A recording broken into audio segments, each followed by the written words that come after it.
first, sincerely, thank you all for coming. I really appreciate it. I love that people come and see my shows. It wasn't always the case. The first time I took a solo show to the Edinburgh Fringe Festival, you know, the big arts festival that happens in Scotland where comedians from around the world travel with fistfuls of hope and leave poorer. That's what generally happens. It's a real bloodbath. The first time I did a solo show, on the last Thursday of the festival, I, Ollie Horn, sold 4 tickets.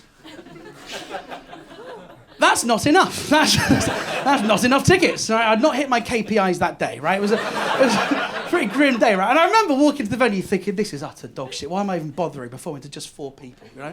But I really thought, what is an absolute colossal waste of time. Like, you don't want to perform to an audience that can fit inside an Uber. Do you know what I mean? It's like you don't want to rock up and go, actually, get an XL, I'll come with you. We'll go to another better show, right? I remember thinking, it's what absolute waste of time, right? But then something clicked as I was walking to the show. I thought, hang on a minute. These 4 people, they're my fans. I can't let these 4 brave comedy pioneers down. These 4 individuals who have dared to go where no other audience dares to go. My show, right? I was genuinely excited about meeting them. I was like, who are these people? It kind of felt like a blind date situation. Like, okay, do I look good? Right? I was so excited to meet them, right? Then turned up to the venue and found out from the box office that 2 of those 4 ticket holders hadn't picked up their tickets. That's right, 2 people decided they'd rather be fined £12 each than watch me do comedy. That was their decision, right?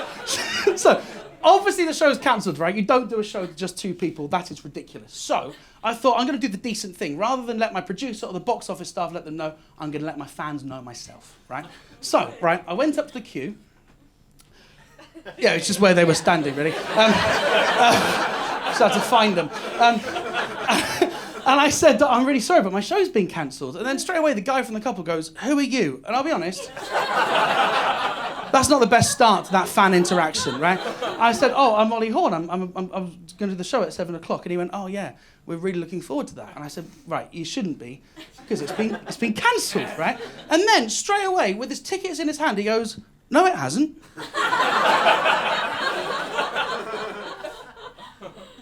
Brilliant. Okay, well, that's good.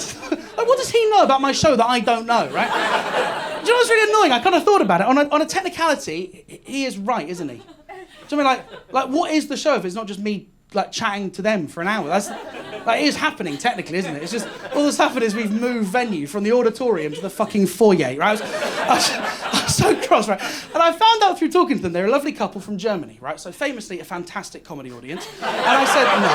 And I said, I'm really sorry, but the show can't go ahead, it's just you 2, right? And basically, we entered into a negotiation. That's what happened, right? Now, I wish that our Brexit negotiators were a fly on the wall 7 years ago, because I learned a lot about how they do things, right? Because they were very polite, but they were quite Germanic, like quite legal about things, you know? They were saying things like, listen, we bought these tickets in good faith. We understand that we're entitled to a refund, but we do not want a refund. We understand that we're entitled to tickets for another performance of the show, but we'll be back in Frankfurt tomorrow. We will not avail ourselves of that option. They said, all that needs to happen to the show is you and an audience, will you please do the show? I said, look, I respect that's your position, right? But my position as the artiste, which is what I am, this is art. My position as the artiste is, that is insane. There's no way I'm doing a whole hour of this to just 2 people. That's ludicrous, right? So we compromised. And what happened is I did the show. But you can't perform a show to 2 people, you know? I kind of like shouted it at 2 people. It was really very much a one-way street. If they were enjoying it, they hadn't told their faces. It was really, really grim stuff, right? I really tried to get through it. Right? And after about 10 minutes, I was like, oh, can this actually get any worse? Yes. It can, because the guy from the couple, right, stands up and leaves. Just fucks off, right? Now, that's fine. This isn't a hostage situation. You're entitled to do the same if you'd like to, right? I just don't think he realised the potency of his bowels, right? Like, 1 toilet visit reduces my audience by 50%. Those are stats I can't handle, right? And so then I'm left with a situation that I've had no training for. I'm just left alone in a room with a woman, and I'll be... It's never gone well before, right? So now I genuinely don't know what I'm supposed to do with myself, but you know when you're watching Netflix, right, and you get through 3 or 4 episodes, then Netflix is like, are you still watching, right? And then you gotta go, yeah, fucking carry on, right? That's what she did. She just went, go on then, carry on. I'm like, okay, fine, I'll just carry on then, shall I?